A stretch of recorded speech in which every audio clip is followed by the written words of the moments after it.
ہمارے دو دشمن ہیں جو ہمیں جادہ مستقیم سے ہٹانے کے لیے دن رات کوشاں ہیں، ایک نفس اور دوسرا شیطان۔ اب دو دشمنوں کے نرغے میں اکیلی جان ہے۔ اب نفس شیطان سے بھی بڑا دشمن ہے۔ ہم تو یہ کہہ دیتے ہیں کہ شیطان نے ہمیں ورغلایا، لیکن جب شیطان خود ورغلایا گیا تو اس وقت کوئی دوسرا شیطان تو تھا نہیں۔ شیطان کو شیطان بنانے والا نفس تھا۔ اس نے سر اٹھا کے اندر سے کہا تھا نا، انا خیر منہ، میں بہتر ہوں، خلقتنی من نار و خلقتہ من طین، تو نے آدم کو مٹی سے اور مجھے آگ سے بنایا، آگ افضل ہے، مٹی مفضول ہے، لہذا افضل مفضول کو سجدہ کیسے کرے؟ اس کے نفس نے یہ دلیل تراشی تھی۔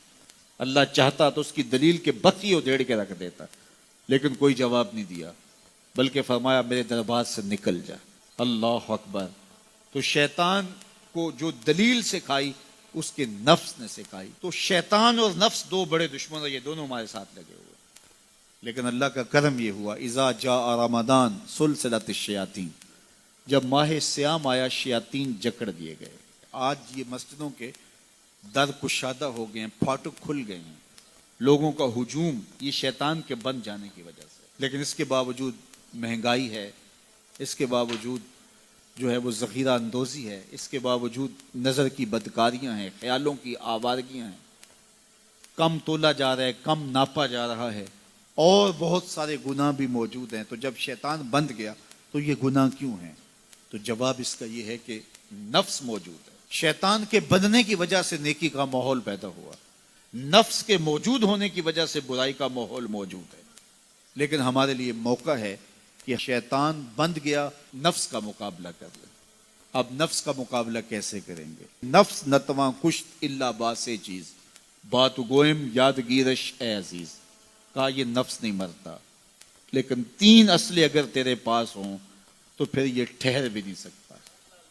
وہ تین اسلحے کون سے ہیں؟ خنجر خاموشی و شمشیر جو، نیزائے تنہائی و ترک ہجو۔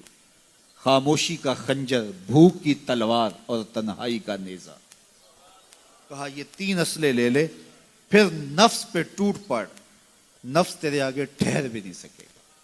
تو خاموشی سے نفس کا مقابلہ کیا جا سکتا۔ میرے حضور نے فرمایا من صمت نجا، جس نے خاموشی اختیار کی وہ نجات پا گیا۔ وشمشیر جو، شیخ فرماتے ہیں دوسری بات بھوک کی تلوار۔ نفس کا سر کاٹنے کے لیے بھوک کی تلوار چاہیے، چونکہ انسان کی خواہشات نفس بھوک سے کمزور ہوتی ہیں۔ میرے اور آپ کے آقا و مولا نے ارشاد فرمایا، اے جوانوں کے گروہ، تم میں سے اگر کوئی نکاح کرنے کی طاقت رکھتا ہے تو وہ دیر نہ کرے، فوراً نکاح کر لے۔ یہ نظر اور پارسائی کا محافظ ہے، یہ تمہاری عصمت کے جوہر کو لٹنے نہیں دے گا، تمہاری عزت، تمہاری آبرو، تمہاری پارسائی کا محافظ بن جائے گا نکاح۔ اور اگر تم میں نکاح کرنے کی فی الحال طاقت نہیں ہے، تمہارے حالات ایسے نہیں ہیں، تو فرمایا کہ فعلیہ بالصوم، تو کثرت کے ساتھ روزے رکھو، فإنہ لہ وجاء، اس لیے کہ یہ قاطع شہوات ہیں۔ تو بھوک سے نفس کی تہذیب ہوتی ہے، بھوک سے خواہشات نفس مٹتے ہیں، آرزویں کم ہوتی ہیں۔ اس لیے ہمیں بالخصوص جوانی کی عمر کے اندر نوجوانوں کو کثرت کے ساتھ روزے رکھنے کی تلقین کرنی چاہیے، تاکہ وہ اپنی اس عمر کو، اپنی جوانی کو کہیں غلیظ نہ کر بیٹھیں، اور اپنی جوانی کے تقدس کو، عصمت کے جوہر کو کہیں برباد نہ کر بیٹھے۔ یہ سب سے قیمتی سرمایہ ہے کسی شخص کا کہ اس کی عصمت کا جوہر پاکیزہ رہے۔ اگر یہ جوہر لٹ گیا تو پھر اس کے باطن کا چہرہ مسخ ہو گیا، اس کے اندر کی دنیا لٹ گئی، اس کے پلے کچھ نہ رہا اگر اس کی عصمت ہی محفوظ نہ رہی۔ تو عصمت کی حفاظت کے لیے کثرت کے ساتھ روزے رکھنے کی تلقین کی گئی۔ تو کہا کثرت کے ساتھ روزے رکھو، یہ تمہارے لیے قاطع شہوات ہوں گے اور تمہارے نفس کی تہذیب کا ایک مؤثر ذریعہ ہوں گے۔ اور تیسری چیز ارشاد فرمائی، خنجر خاموشی و شمشیر جو، نیزائے تنہائی و ترک ہجو۔ تنہائی کا نیزہ، میلوں ٹھیلوں میں زیادہ پہنچنا، بازاروں میں جانا سوائے فتنے کے اور کچھ نہیں ہے۔ اس لیے فرمایا گیا مسجد میں جلدی جاؤ دیر سے آؤ، اور بازار میں دیر سے جاؤ جلدی واپس آ جاؤ۔ تمہارا دل مسجدوں میں لگنا چاہیے۔